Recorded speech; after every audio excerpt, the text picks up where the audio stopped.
An elected local official, first and foremost, must be honest about every significant detail about his or her personal background, especially pertaining to citizenship, as it can be a ground for disqualification from office.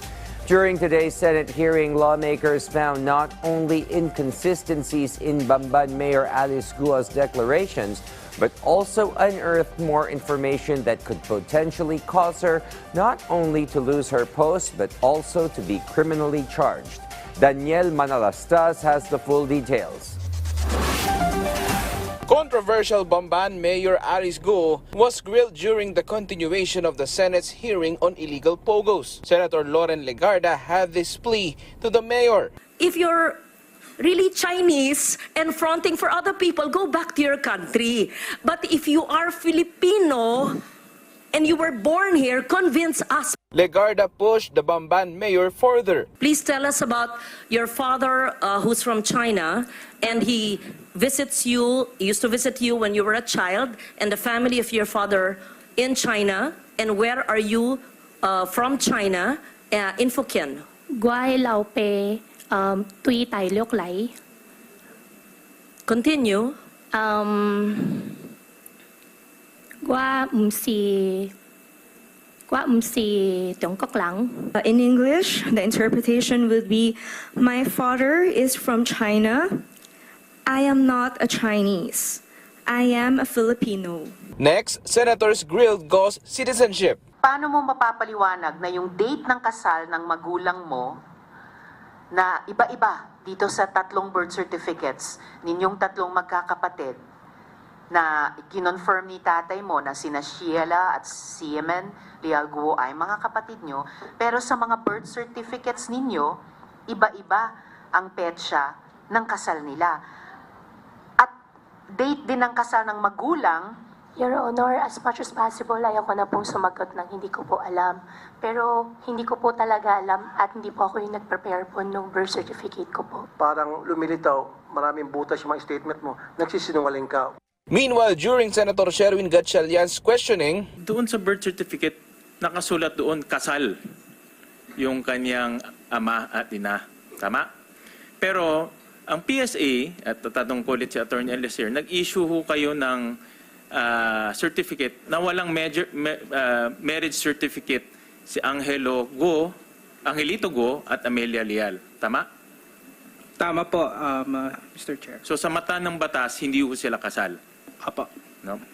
So malaking posibilidad rin na itong birth certificate, mali po yung nakalagay dyan. O Tama. hindi ho tama ang nakalagay dyan. Tama? Tama po. Ang ibig sabihin, yung salaysay ng tatay niya, hindi totoo. Mataas po ang posibilidad. Nagsinungaling siya, nakasal siya. Tama? Posible po. even Guo's assets also took front and center during the hearing, to include the issue of ownership on a helicopter, McLaren 620R, a high-end race car which the mayor denied owning. Dito kasi sa yung income tax as mayor, hindi kaya mong bumili nitong mga dump truck at helicopter kasi 500,000 lang ang declared mo na income dito. Yung helicopter po, partial po ng pinagbahid ko po doon sa helicopter po ay galing po sa tatay ko. Car show po yun sa Concepcion po. At since nasa probinsya po kami, gusto lang po namin mapasaya po yung mga kababayan po namin.